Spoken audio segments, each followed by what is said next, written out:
자, 우리 지난주까지 갈라디아서 우리 말씀을 같이 나눴는데 3장까지 같이 나누었고, 오늘 그리고 다음 주, 다다음 주, 그리고 성탄절 주일까지는 잠시 갈라디아를 멈추고, 오늘과 그리고 24일 성탄절 전야 예배, 그리고 25일 성탄절 오전 예배, 이 세 번에 걸쳐서는 성탄절의 의미, 특별히 예수님에 대한 의미를 좀 우리가 되새겨보는 그런 시간을 갖고자 합니다. 그래서 오늘은 첫 번째로 성탄절 1, 그래서 징조 예수님이고, 다음에 있어질 24일 성탄절 전야 예배 때는 성탄절 2, 왕 예수, 그리고 25일 성탄절 오전 예배 때는 성탄절 3, 목자 예수, 이렇게 해서 성경에 나타난 예수님이 어떤 분인지에 대해서 같이 나누고자 합니다. 그래서 오늘은 첫 번째로 성탄절 1, 징조 예수님에 대해서 같이 나누겠습니다. 그래서 예수님 오늘 말씀 7장 14절 말씀이 여러분 너무나 유명하고 성탄절 하면은 딱 떠오르는 말씀 중에 한 말씀일 것입니다.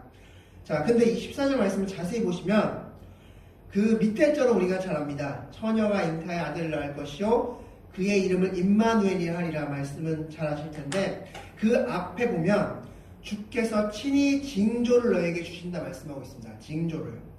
즉 이 말씀은 바로 아하스라는 왕에게 주신 징조라는 것입니다. 네.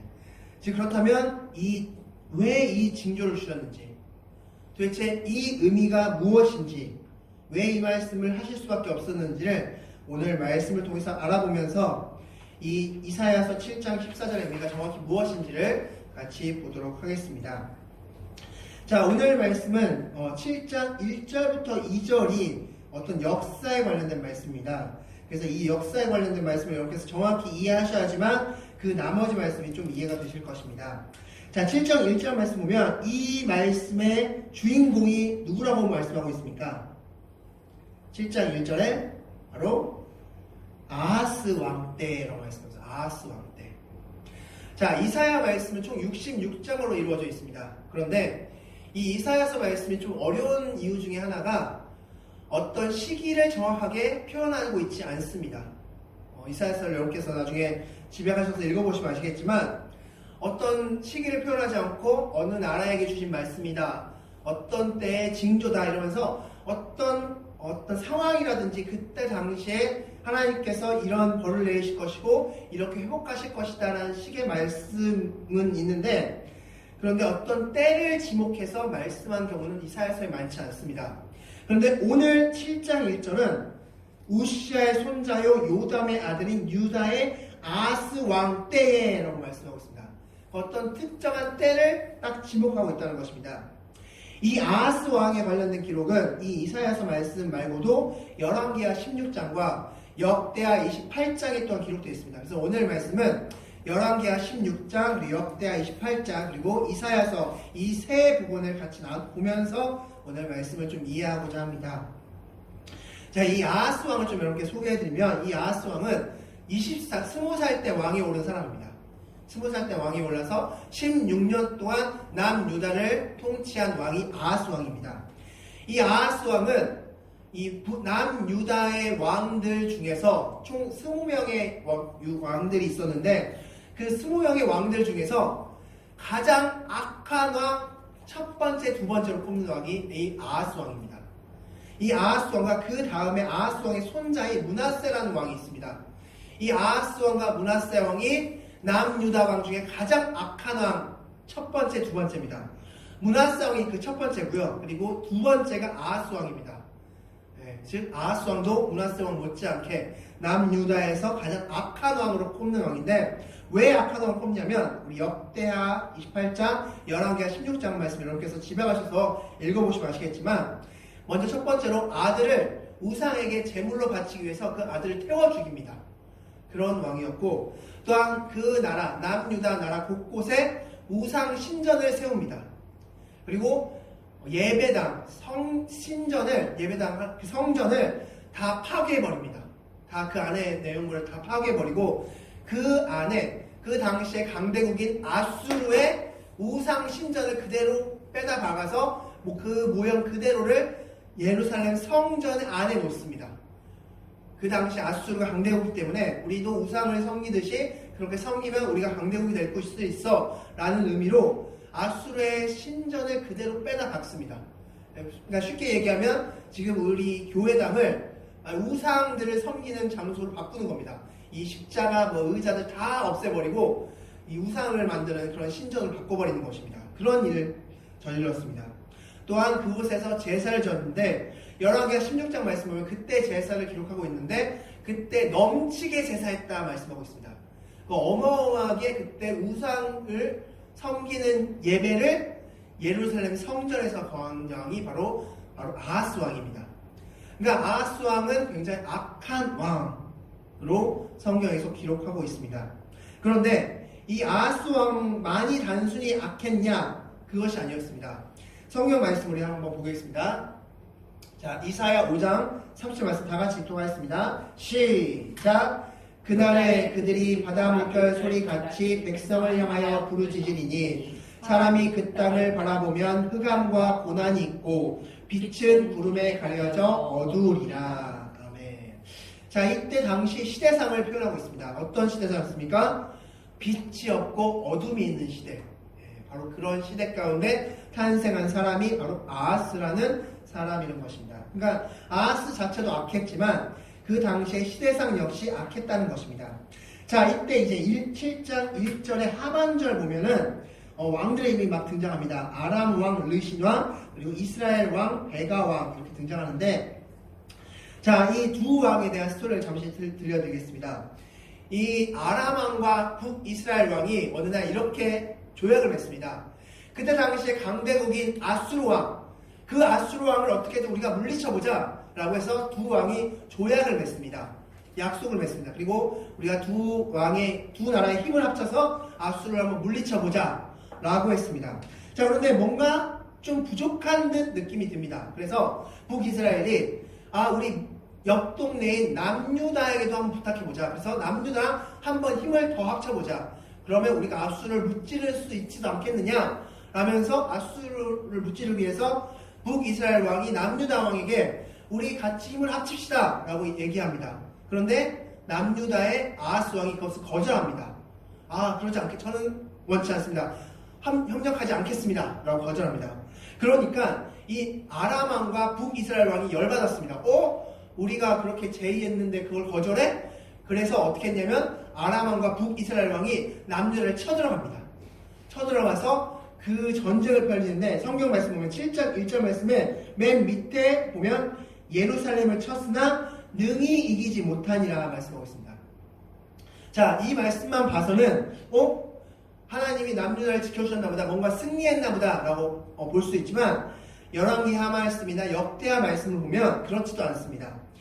그때 당시에 전쟁을 어떻게 했냐, 바로 포로가 그 당시의 전쟁의 결과로 땅을 빼앗기는 결과를 얻었고, 또한 그 당시 이 한 번의 전쟁으로 12만 명이 죽습니다. 남유다 사람 12만 명이 죽고, 그리고 20만 명이나 되는 사람이 북이스라엘로 포로로 끌려갑니다. 그러니까 이 한 번의 전쟁으로 32만 명이 죽거나 포로가 된 것입니다. 32만 명 하면 어느 정도 될까요? 지금 안양의 만안구, 한 구의 그 사람들 정도 되지 않을까 그렇게 생각되는데, 그 정도의 사람이 한꺼번에 이 전쟁 한 번으로 죽거나 포로로 끌려가게 됩니다. 그러니까 이 표현, 능히 이기지 못한다는 표현은 다행히 나라만 지켰다, 목숨만 부지했다, 겨우겨우 이겼다라는 표현으로 보시면 되겠습니다. 자, 그렇게 겨우 이겼는데 2절 말씀 보면 이렇게 적혀있죠. 아람이 에브라임과 동맹하였다 말씀하고 있습니다. 아람이 다시 한번 재차 전쟁을 선포한 겁니다. 이 전쟁은요, 이제 6절, 7절 말씀 보시면 아시겠지만 아예 이 남유다를 멸망시킬 각오로 이 전쟁을 선포한 겁니다.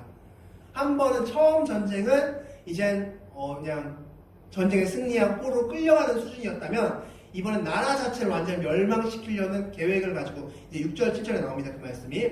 그 계획을 가지고 이 나라를 이제 쳐들어가겠다. 그래서 이 남유다를 둘러쌉니다.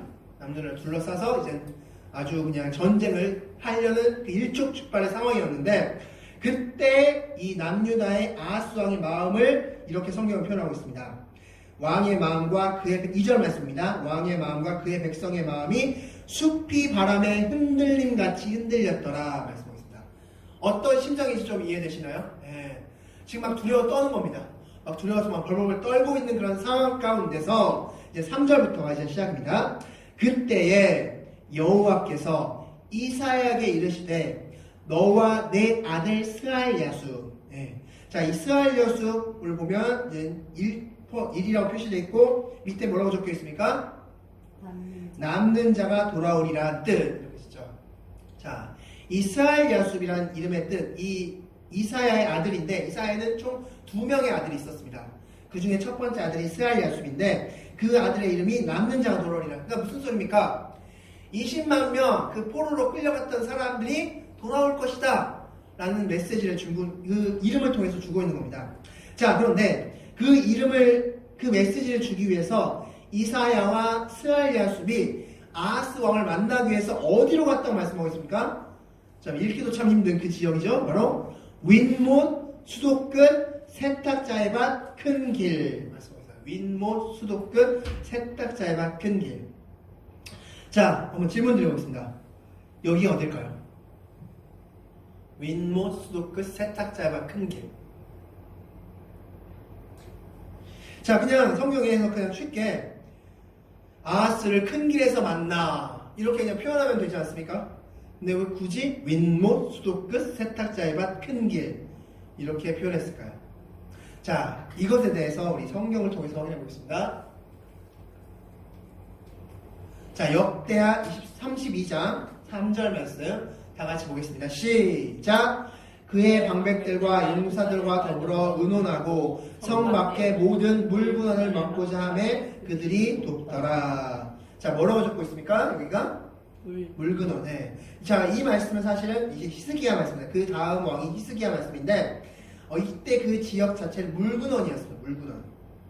그러니까 실제로 이 히스기야 시대 때 만들었던 수로가 지금 현재도 이스라엘에 있습니다. 그래서 여러분께서 나중에 성지순례 가시면 그 수로를 한번 건너 보실 수 있습니다. 성지순례를 통해서. 그래서 실제로 히스기야 시대에 지어졌던 그 물근원이 있는데 이 윈못 수도끝 세탁자의 밭 큰 길 바로 이곳이 어디냐면 바로 수로입니다. 수로 물근원. 자, 그러면 질문 드리겠습니다. 아하스 왕은 왜 여기에 있었을까요? 그리고 성경은 그냥 단순히 아하스를 만났다, 이사야가 아하스를 만났다 라고 그냥 적으면 되지 왜 여기에 굳이 아하스가 있었음을 기록했을까요?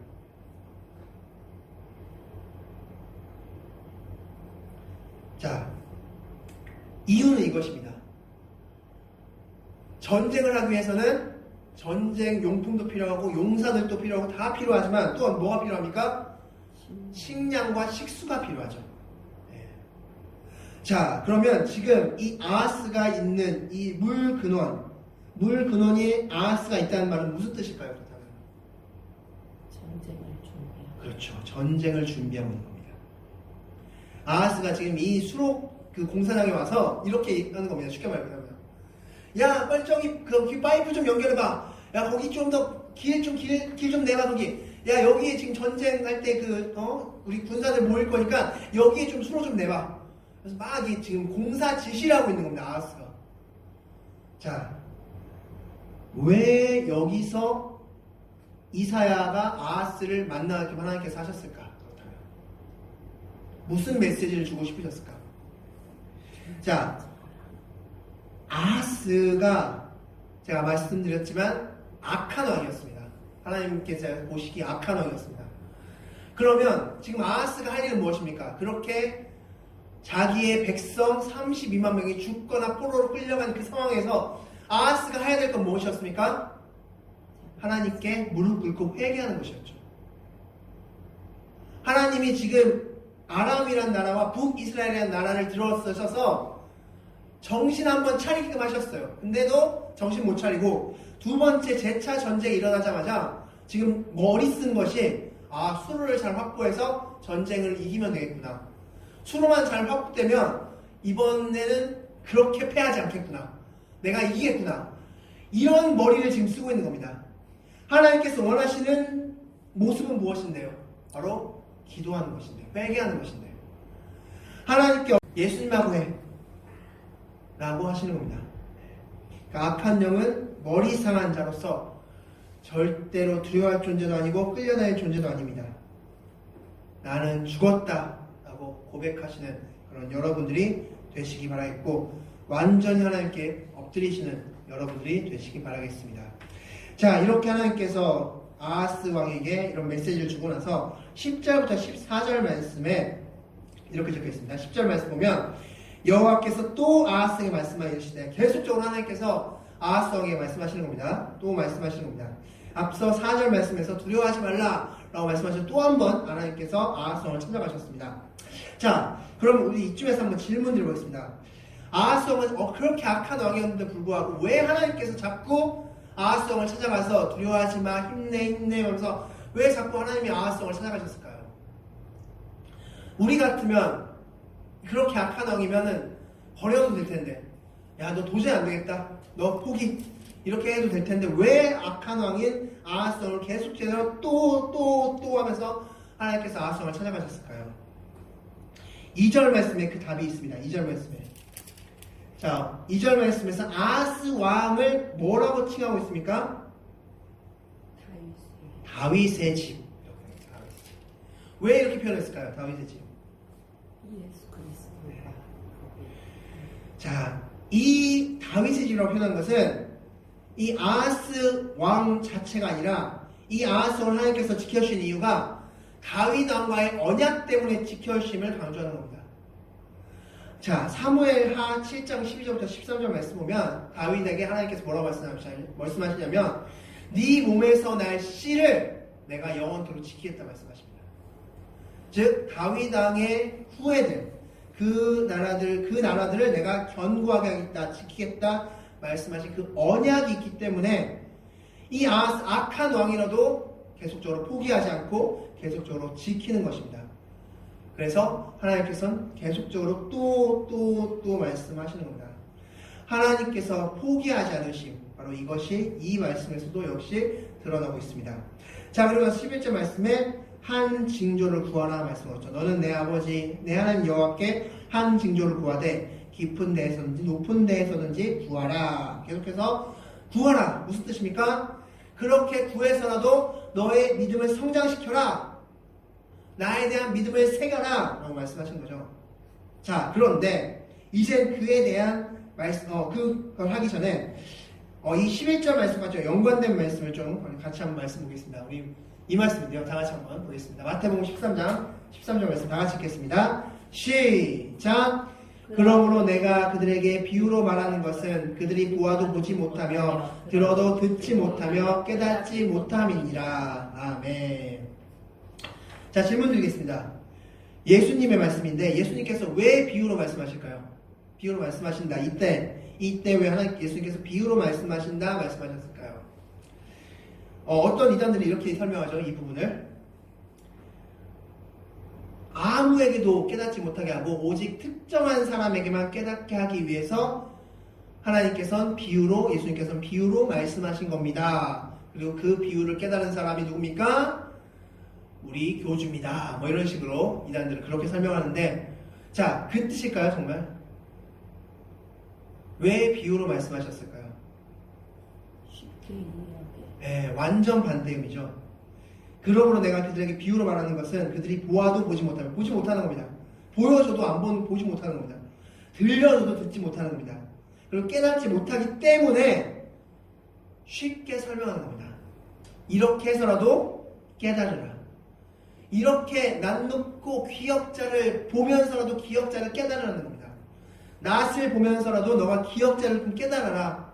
그래서 쉽게 설명한다 라고 말씀하는 것이 바로 비유로 말하는 것이라고 말합니다. 자, 쉽게 말해서 이런 겁니다. 어린아이에게 우리가 이렇게 얘기하죠. 자, 너 여기 가까이 가면 경찰 아저씨가 널 잡아간다 라고 합니다. 진짜 잡아갈까요? 안 잡아가죠. 그런데 왜 그렇게 말하는 겁니까? 그렇게 해서라도, 그렇게 쉽게 설명해서라도 그곳에 가서 다치는 것을 방지하게 하기 위한 부모님의 마음이겠죠. 그러니까 쉽게 얘기해서 정말 쉽게 눈높이에 맞춰서 설명해 주는 겁니다. 그렇게 해서라도 이해하라는 것입니다.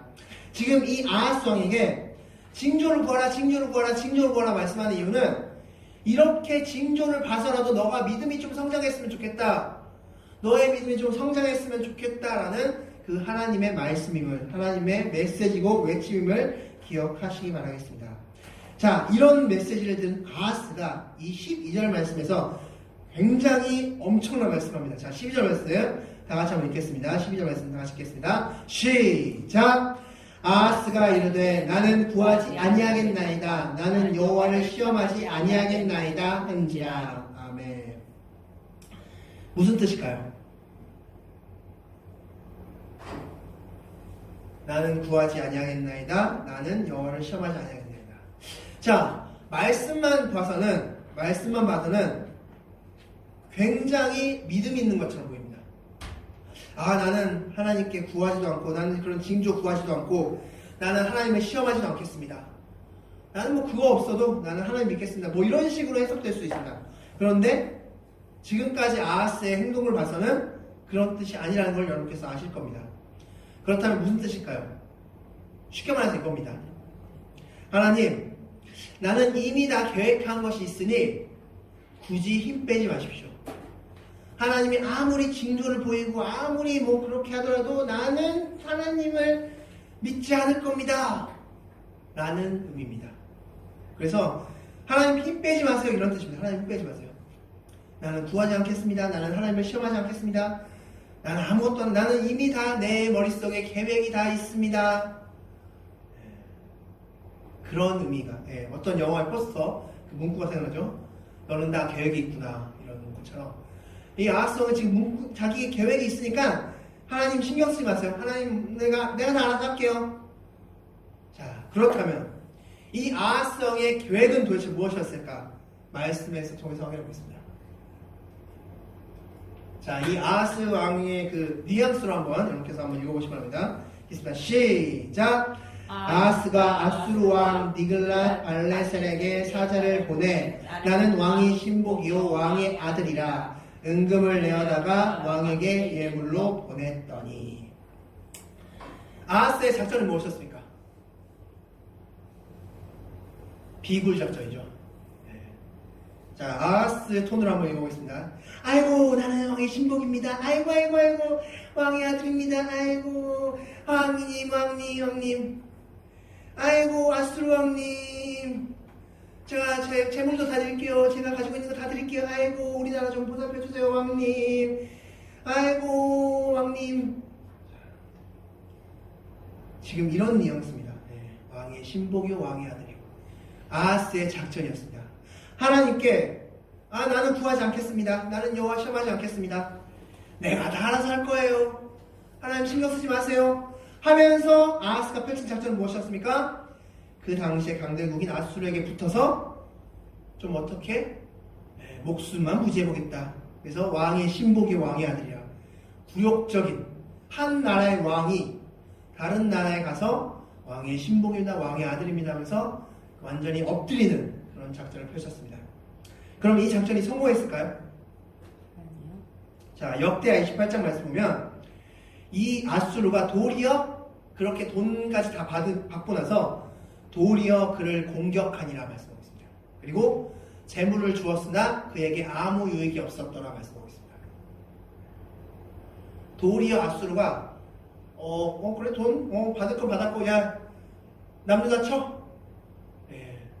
남자를 공격합니다. 그리고 그것에서 끝나는 것이 아니라 이 다음에 이 아하스 왕의 아들인 히스기야 시대 때도 아수르가 한번 그 재미를 봐서 그런지 히스기야 왕 때도 이 남유다를 공격합니다. 그래서 히스기야 왕 때도 히스기야 왕이 또 재물을 갖다 바칩니다. 그러니까 그런 굴욕적인 일을 아들에게까지 물려준 왕이 아하스 왕입니다. 자, 아하스 왕의 작전 성공했습니까? 실패했습니까? 네, 실패했습니다. 자기는 머리 써서 이렇게 하면 됩니다. 하나님 신경 쓰지 마세요. 라고 했지만 실패했습니다. 거기에 대해서 13절 말씀 보면 그럼에도 하나님께서 꼭 하나님 믿으십시오. 어찌하여 믿지 않습니까? 하면서 하나님 이사야가 다시 한번 이 아하스 왕에게 권하는 그런 13절 말씀이 나옵니다. 계속해서 하나님께서 포기하지 않으시는 말씀이 나오죠. 자, 그리고 나서 우리가 너무나 유명한 말씀이죠. 우리 성탄절 하면 꼭 듣는 그 말씀이죠. 우리 14절 말씀 다 같이 한번 큰 소리로 읽도록 하겠습니다. 우리 가장 큰 핵심 말씀 14절 말씀 읽겠습니다. 시작! 그러므로 주께서 친히 징조를 너희에게 주실 것이라. 보라 처녀가 잉타하여 아들을 낳을 것이요 그의 이름을 임마누엘이라 하리라. 아멘. 자, 그렇다면 이 말씀을 왜 하셨을까요? 지금 이제 이야기를 다 들었습니다. 이 말씀을 왜 하셨을까요? 자, 이 징조를 구하라는데 구하지 않았는데 하나님께서 직접적으로 징조를 너에게 주실 것이다 라고 말씀하시면서 그 징조가 무엇입니까? 처녀의 몸에서 아들을 낳는 것, 아이가 태어나는 것. 쉽게 말해서 이런 겁니다. 이렇게 했는데도 안 믿을래? 이거죠. 야, 처녀의 몸에서 아이가 태어나는 이런 징조를 받는데도 나를 안 믿을래? 아하스야? 이런 겁니다. 이렇게까지 했는데도 안 믿을래? 그러면서 말씀하신 것이 임마누엘을 말씀하십니다. 임마누엘 뜻은 이 밑에 보시면 하나님이 우리와 함께 계심이라 라는 뜻이라고 적혀 있습니다. 자, 이 임마누엘에 라는 말씀이 선포된 장이 또한 마태복음이죠. 우리 성탄절 하면 딱 떠오르는 말씀이죠.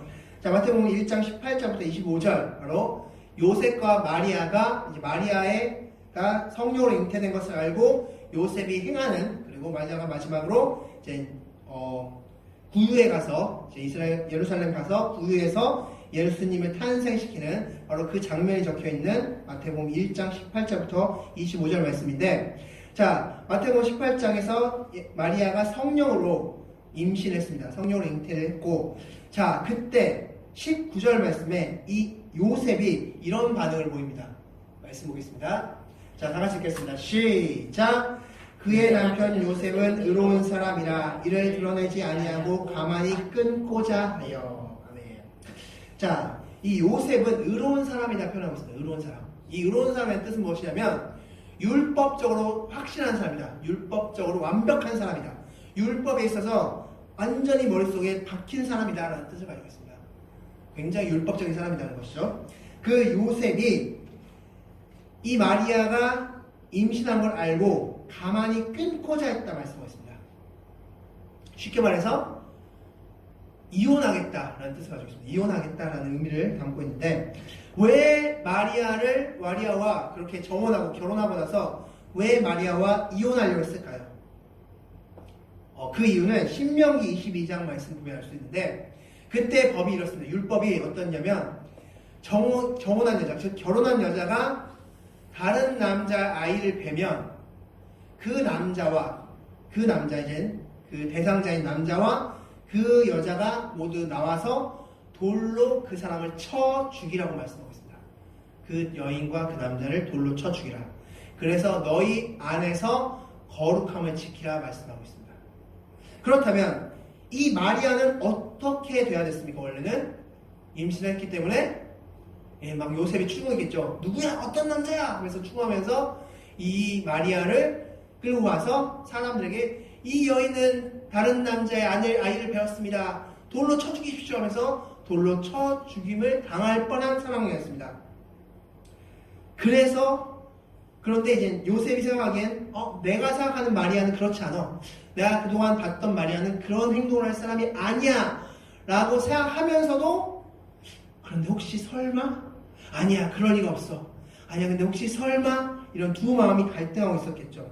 그때 하나님께서 어떻게 하셨습니까? 꿈에 천사들을 보냅니다. 꿈에 천사를 보내서 하나님께서 이 여인 마리아가 임신한 것은 성령으로 낳은 것이다. 사람의 씨로 낳은 것이 아니라 성령으로 잉태된 것이다 라고 말씀하시면서 말씀하신 것이 무엇입니까? 임마누엘 말씀하십니다. 이제 마태복음 1장 이렇게 해서 조금 이따 집에 가셔서 한번 읽어보시기 바랍니다. 자, 그렇다면 이 마리아의 상황과 이 오늘 본문인 이 아하스 왕의 상황과 굉장히 유사하다고 생각하지 않으십니까? 자, 어떤 점에서 유사하냐면 이 아하스 왕, 즉 남유다를 어떻게 하려고 했습니까? 아람과 북이스라엘을 어떻게 하려고 했습니까? 멸망시키려고 했습니다. 즉 요셉은 마리아를 어떻게 하려고 했습니까? 잘못하면 까딱했으면 마리아를 돌로 쳐 죽일 뻔했습니다. 그러면 만약에 아람과 북이스라엘이 남유다를 멸망시켰으면 하나님이 다윗으로부터 시작된 구원 계획이 어떻게 됐습니까? 잠시 중지됐겠죠. 어긋났을 것입니다. 그리고 만약 마리아가 거기서 돌로 맞아 죽었다. 그러면 어떻게 됐습니까? 잠시 예수님의 그 구원 사역이 어긋났을 수도 있습니다. 그때 그 두 상황에서 선포된 게 무엇이었습니까? 임마누엘.